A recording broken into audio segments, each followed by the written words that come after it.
बाद और आके बोला कि मैंने उस किताब में जो भी लिखा था वो सब बकवास है, मैं खुद अपनी किताब को खारिज करता हूं। बाकी लोग बोले आप तो खारिज कर दोगे, हम तो उसी के बेस पे पता नहीं कहां तक भवन बना चुके अपने अपने। उससे कहा नहीं, गलत है तो गलत है। मैंने बोला, उस समय वही समझ में आया सब गलत है। और तब एक दूसरा सिद्धांत निकाला, अपने ही पहले सिद्धांत के खिलाफ दूसरा सिद्धांत। ये साहस कि जो मैंने फैसला किया है, एक समय के बाद हो सकता है कि पर्याप्त इनपुट ऐसे मिले कि मुझे ही समझ में आ जाए कि फैसला गलत था। और गलत था तो मैं गलत फैसला क्यों ढोता रहूं भाई? क्यों नहीं ईमानदारी से मान लूं कि हाँ ये गलती हुई, अब मैं उस गलती का निराकरण कर रहा हूं। मेरी राय पहले ये थी, अब मेरी राय ये है।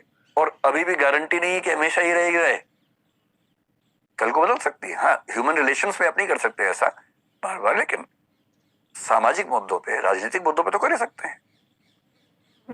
और इसलिए आज के दौर में अगर आप इन प्रिकॉशंस को ध्यान रखते हैं तो मेरा ख्याल है कि हम बेटर जज होंगे। जज बनना बहुत मुश्किल काम होता है, हम जज बनते बहुत ज्यादा हैं। अपने मामले में वकील, दूसरों के मामले में जज तुरंत बन जाते हैं। लेकिन जजमेंटल होना जज होना नहीं है। जजमेंटल हुए बिना ठीक फैसला करना जज होना है। तो ये आज की चर्चा में जो करना चाह रहा था वो ये थी। आपके मन में कुछ सवाल इसको लेके उठ रहे हो तो पूछिए, उसको डिस्कस करें।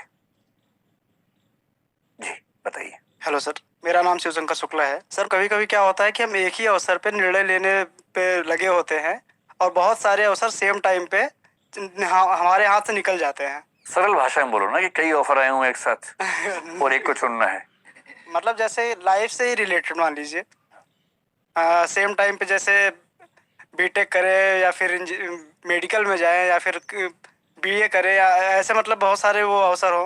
और मान लीजिए हम एक निर्णय ले रहे हों और दूसरे, मतलब मैं सही से एक्सप्लेन नहीं कर पा रहा हूँ सही से। मतलब आप कहना चाह रहे हैं कि कभी कभी जिंदगी में ऐसा मोमेंट है जहां बार बार चांस नहीं मिलेगा फैसला करने का, आज ही नहीं, फैसला जैसे मान करना है। लीजिए कि एक ही अवसर है, मतलब एक अवसर पे हम लगे हुए हैं एक ही निर्णय लेने में कि नहीं हम इसी पे सोचेंगे, और बहुत सारे और हमारे जो चांसेस हैं वो पीछे छूट गए। तो फिर इस एक साथ कैसे लेके चला जा सकता? नहीं नहीं, वो तो छूटेगा ही ना। बैठिए बैठिए, देखिए वो तो छूटेगा ही। एक अरस्तु का नाम सुना है आपने? उसने इससे बड़ी अच्छी बात की। उसने कहा कि जब हम पैदा होते हैं तो पोटेंशियलिटी बहुत होती है हमारे अंदर, एक्चुअलिटी कुछ भी नहीं होती है। यानी जैसे अब छोटा बच्चा है, क्या बनेगा? इंजीनियर बन सकता है, डॉक्टर बन सकता है, प्लेयर बन सकता है, कुछ भी बन सकता है, जो चाहे बने। एक्चुअल में कुछ भी नहीं बना है। धीरे धीरे वो जिंदगी के फैसले लेगा। जैसे मान लीजिए 10वीं क्लास के बाद उसने चुन लिया कि मैं ह्यूमैनिटीज पढ़ूंगा।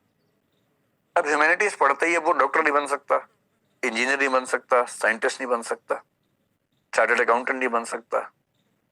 अब वो हिस्टोरियन बन सकता है, पॉलिटिकल साइंटिस्ट बन सकता है, सोशियोलॉजिस्ट बन सकता है। जैसे जैसे जीवन में आप आगे बढ़ते हैं पोटेंशियलिटी कम होने लगती है और एक्चुअलिटी बढ़ने लगती है। और आगे चल के आप एक स्पेशलाइजेशन में चले जाते हैं, सुपर स्पेशलाइजेशन में जाते हैं, तो आपके पास एक दो ऑप्शन बचते हैं। ये तो जिंदगी का सामान्य नियम है ना आज के दौर में।